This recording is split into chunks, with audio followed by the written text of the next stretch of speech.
Hello friends, आज मी दाखवते धना जिरा पावडर। 250 ग्राम धने, 150 ग्राम इकडे जिरा आहे।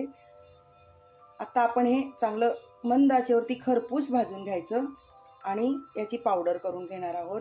कारण हे प्रमाण दाखवण्यासाठीच मी हा व्हिडिओ बनवत आहे।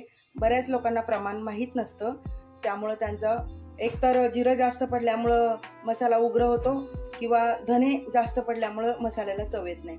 तर हे अचूक प्रमाणात आहे। 250 ग्राम धने, 150 ग्राम जिरा पावडर। आपण हे खरपूस भाजून घेऊया।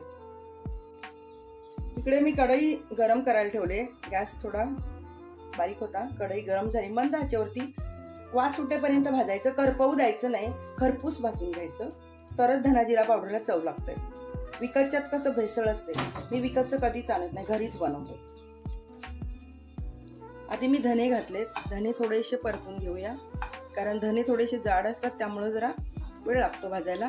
धण्यासोबतच जिरं घातलं तर जिरं लवकर काळं पडतं, करपतं आणि चव बदलते, म्हणून आधी आपण धने थोडेसे परतून घेऊया। धने थोडेसे हातात घेऊन बघा, हाताला गरम लागतायत म्हणजे जवळजवळ भाजलेले आहेत। आता घालूया जिरे, ते बारीक आचेवरती आपण परतून घेऊया, दोन्ही भाजून घेऊया।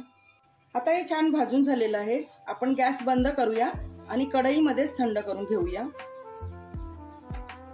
त्यामुळे आणखीन कुरकुरीत होईल।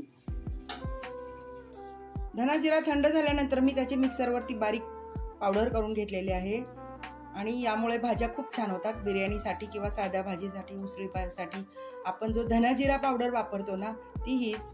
तर तुम्हीही करून बघा आणि लाईक, कमेंट आणि सबस्क्राईब करायला विसरू नका।